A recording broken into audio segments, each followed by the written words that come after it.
Welcome to SR Academy Cadaveric Course 2025. I'll be talking today on Fronto Temporal Orbito zygomatic approach, a single piece craniotomy, so that this approach will show you how wide you can enter into the orbital space as well as the frontotemporal area, which is commonly, when you open the sylvian fissure, will give a broader vision to you, especially when you're doing a craniopharyngioma, when you're doing the tumors like meningioma, which is involved the orbital content, medial sphenoidal wing, as well as the suprasellar region, and abutting into towards the chiasm, as well as the pushing the third ventricle up, causing the hydrocephalus. When such patients are there, you can use this orbital approach much better way. So I'll be talking mainly on the anatomical, the details, which we are going to show in our cadaver lab when we do the procedure tomorrow. So as you all know, any zygomatic approach involves a good positioning with the patient. Normally, I use a flat table to start with, put the patient either on Sugita frame or the Mayfield clamp, where the patient is turned 15 to 20 degree to the opposite direction and extended about 15 to 20 degree in such a way that the malar prominence becomes very prominent, so that the frontal lobe falls back when you open the craniotomy, and there is a less retraction on the brain. So the picture here, you can clearly make out the patient is turned 15 to 20 degree to the opposite direction, and the head is falling backwards and extended with a small bolster kept below the, in case if required, between the interscapular region, which is not always required. Following this position, you can either extend the, you can make sure the head is elevated using the table, or head can be brought down depending on which part of the tumor which are going to take out during the procedure. When you're drilling initially, the Kleinert process and everything, sometimes you require the head elevation. And once you release the CSF and taking out the tumor toward the chiasm or towards the sylvian fissure into the insular region, where you need the head dropping. So the position is key in these patients. And unlike in the past, where we used to remove the hair, many of these patients, especially because of the cosmetic reason, we don't remove the hair anymore in these patients. So the malar eminence has to be prominent whenever you do the positioning in these patients. So once we reflect the skin, what is important in these patients is the different layers of how you approach these patients, so that the fat layer and the frontal branch of the facial nerve, the frontalis branch, how we preserve in these patients. You can clearly make out in this picture where I have taken out the periosteum from the frontal region, and we place the hook on the skin which has been reflected over the orbit, and you can clearly make out a fat tissue which is between the, there are two layers of fat tissue on the temporalis, a deep fat tissue and the superficial fat tissue. And in between remains the facial branches, which I'll show you in the subsequent one, how to do it, so that you can preserve the frontal branch, which is the key. Otherwise, many of these patients post-operatively will have a temporary ptosis, or they cannot, increase the eyebrow cannot go up, and they complain that the patient has a drooping of the eyelid, which is secondary to frontalis non-malfunctioning. So this is mainly to make sure that when we do the orbital extension of the craniotomy, how we release it. The most important thing in the picture which is shown here is, you all know the supraorbital nerve. Most often it will be in the notch. Sometimes it will get converted into foramen. And whenever you're doing the fronto-orbitic approach, you have to make out whether it is a notch versus the foramen. When there is a notch, it's very easy to separate the supraorbital nerve towards the periorbita, and you can enter the space between the periorbita as well as the roof of the orbit. In case of the foramen conversion, what you have to do is just take a small chisel, make a triangular opening in this region. You make a small cutting across so that along with the foramen, it falls forward towards the orbit, which is very, very important when you use the small, 3 mm or to 4 mm, chisel, which will be used sharp one, just to cut across the foramen. So when we first cut through the skin, what we normally see is the superior temporal artery. Is very important in the present day, especially in the area where we see a lot of stroke patients with moya, patients in the later on might require a ST-MCA bypass to preserve the STA as much as possible. So when you expose in the bottom, you will see the branching of the superior temporal artery, the posterior branch, as well as the anterior branch. The anterior branch is always longer, better, wider, and the posterior branch is narrower, and you can dissect between the posterior branch, dissect it off and coagulate and cut it so that the whole flap can be moved forward. That's the first step. When we open the skin, we always find out and just above the zygoma. So as you proceed, exposure from the temporal region to the frontal region and expose the facial layer anteriorly, the periosteum will come into the picture. Then comes the temporal fascia along with the 2 layers of the fat pad. The first fat pad you will see is a suprafacial fat pad, which is actually just below that will be the frontalis nerves, which you have to carefully, make sure you will not coagulate in that region and do not use the monopolar. So the temporal fascia dissection involves the first dissection of the fat layer. So what you have to do is identify the junction between the temporalis fascia as well as the fat pad of the superficial layer. So once you cut it, you can clearly make out that a 2 layer of the fat pad will come in. The deep fat pad, which will be closer to the temporal muscle, and the superficial fat pad with in between loose areolar tissue. And when you see the superficial fat layer, in that a thin, small, non-specuous horizontal fibers of the facial nerve you can make out just above the superficial temporal fascia. And below that you have to expose so that the whole superficial temporal fascia you reflect along the nerve so that the frontalis will never be breached. So here, the facial nerve, I'm in the zoom condition, you can see fat middle ramus of the frontal branches, and the total rami, which is here. This is superficial temporal fascia. Between the superficial temporal fascia and deep fascia, you will find, this part of the facial nerve. So it is yet another picture here between the 2 layers.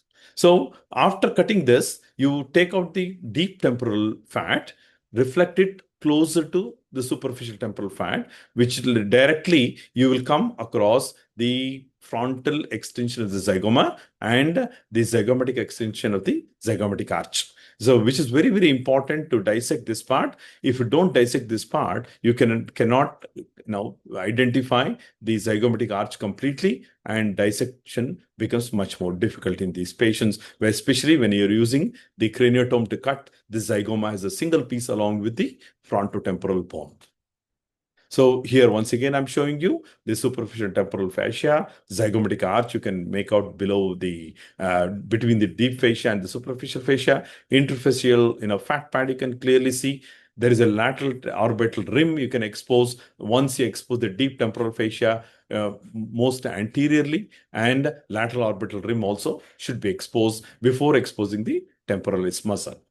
So this is yet another picture where all the things you can clearly make out. Here you can see the lateral orbital rim, zygomatic arch. This is the muscle where the temporal muscle is just behind the lateral orbital muscle, which is what we are going to expose to see the pterion in normal dissection. So once you expose these muscle, what you had to see before doing the frontal to zygomatic approach is you had to see the frontal bone completely. You had to see the frontozygomatic suture, the frontal extension is the zygoma and the zygomatic arch and the temporal fossa, where the temporalis muscle is very well suited, situated, and all the fat layer removed. And you have to see the malar eminence, and you extend whole skin extension as well. The fat layer should be reflected up to malar eminence. This is where we cut the third segment, and after making the burrow in different areas, which I'll show in the subsequent, slides. The normal frontotemporal craniotomy, or a terminal craniotomy, what we do is, it exposes the frontal layer, frontal part, frontal bone more, temporal, and we'll have a key burrow at the pterion. But with this, what happens is we'll be exposing only the part of the Sylvian fissure, and the frontal lobe can be exposed unless you drill completely the pterion as well as the orbital roof in many patients. But whenever there's a tumor, especially like craniopharyngioma, as I mentioned you earlier, or a large meningioma medial sphenoid wing, which is lifting the chiasm as well as lamina terminalis of the third ventricle, which is lifted off. When you want to go more superior, the angle of approach to the microscope becomes, lesser and lesser, and you have to retract the frontal lobe more. For that reason, we are now extending whenever such large lesions are there. Only at that condition, you can do a single feet, orbital approach. So this is how normal pterional approach you will see: orbital roof, frontal lobe, and temporal lobe, giving exposure only to some part up to the Sylvian fissure, the beginning of the carotid bifurcation. You can see beyond which the frontal retraction becomes much more difficult. To take out this retraction, we are doing frontozygomatic approach. So what we do in a one-piece frontozygomatic approach? Here we do the primary hole within the zygomatic, the pterion, and then cut whole thing with the cuts going through the orbit and the zygomatic arch. The whole thing come out in a single piece, which I'll show you one by one. So what is the crux of this? The first one, you have to do a golf flow drilling within the area we call as McCarthy's burrow, which will extend this burrow, will show the frontal dura as well as the part of the periorbita. It will enter into the orbit also, you can see, as well as the frontal lobe. So that it is a key in which we do, and then we cut at the base, cut the normal temporal thing, and the third, fourth cut, what we do is we enter into the orbit, we cut through that, and the fifth cut go through malar eminence. So the whole single thing, you can see the cuts going through here. The burrow is a posterior one. The first cut is a frontal. Second cut is temporal. The third cut is the base of the temporal region. The fourth cut is inside the orbit, and the fifth cut you go through the maxillary bone at the malar eminence. So how do we cut the malar eminence as well as the orbit? First, you have to identify the inferior orbital fissure. See, most important here is not to breach the periorbita. How to not to breach the periorbita is first take out the superior orbital nerve, separate it towards the periorbita, and there is always a space available between the orbital roof and the orbit. You can put a spatula, brain spatula, or a kind of a spoon. I normally use a regular spoon into that, and then come down to identify the inferior orbital fissure. And I make the cut through using the craniotomy towards the zygoma down. And this is the McCarthy's burrow I told you, which will be extending the frontal and orbital one, which will give the sharp cut into the orbit. So once you do this, which I will show you anyhow, when I'm dissecting the cadaver, you'll appreciate much more better. So this is the McCarthy's, the burrow which I was talking. When you do the burrow, this is the periorbita and this is the frontal lobe. So through this, if you cut towards the orbit, you'll be cutting through the lateral orbital wall, and through the frontal region, you'll cut the frontal bone. So this key burrow is most important, and without breaching the periorbit, otherwise the fat keeps coming into the burrow. You have to make sure this is the key burrow which you have to become familiar with before cutting the orbital roof. So the final bone flap looks like this. This is the temporal bone, frontal bone, This is a preserved, part of the temporal muscle, which you can resuture at the end. This is the McCarthy's Barole, which we have done. And I have cut through the orbital roof here. Can go up to 2/3 the orbital roof. And then I cut through the, the maxilla, and I cut at the bottom of the zygoma. So with this, you will have a complete orbitozygomatic bone flap removal. And at the end, this is how it look. Imagine it is a right side approach which I have done, and this is the bone cut which I have done, one through the orbit, frontal region, temporal region. Zygoma is cut here at the malar eminence, and zygoma at the arch skin, and the temporal muscle falls backwards, and the whole exposure looks like this when you expose it, and you'll get the wider exposure. You can see at the end, you'll see the periorbita very well. The bone, the frontal lobe is seen very well, temporal bone, and the pterion will be very well drilled. What is left is only anterior clinoid region. So the next thing is, if you drill the anterior clinoid, you can see the anterior clinoid is nothing but extension of the medial part of the sphenoidal wing, which goes medially, and it will have the optic strut, at the lateral part. You will have the optic roof on the superiorly, and the tip of the anterior clinoid process, which is projecting superior and medial to that, which is next to the optic nerve, which will be very, very important to drill. So what is important is how is it related. Superior-medially, you will find the optic nerve into that. The inferior-medially, there is an internal carotid artery. Inferior-laterally, you will see oculomotor nerve, and the optic strut connects the ACP with the body of the sphenoid wing. In this picture, you can clearly make out, this is the live picture when we do the surgery. You can clearly make out here, anteroclinoidal process, the medial is optic nerve, carotid artery, and the third nerve. And once you drill this, you will have full exposure of the paraclinoid region. So it can be utilized whenever you want to do a large pituitary tumor, paraclinoid aneurysms, paraclinoid meningiomas, and orbital extension of the meningioma in the medial sphenoidal wing. When you remove this part, you will have the wide extension, which will also you can utilize to mobilization of the carotid artery from the cavernous sinus into the supraclinoid segment, how it is coming. So how do we do it? The most important thing is, as soon as the craniotomy is done at the pterion, you will find the clinoid process, which will have the central cancellous bone and outer cortical bone. What we do is, we call it as the eggshell technique. Inside the cancellous bone, thin it out in such a way that you will do the whole cortical bone should be like an eggshell, and slowly release it. And the most important thing is releasing the tip. Especially in a paraclinoid aneurysm, if your tip is not released properly, sometimes will rupture the aneurysm if you don't drill very well.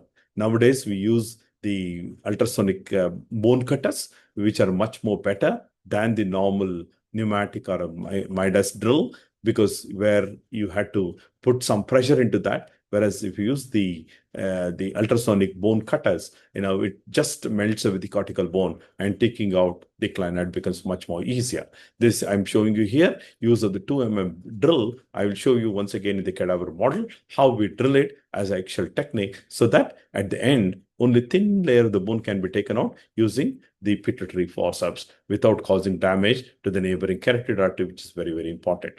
But whenever you are removing this, you have to clearly note down few things.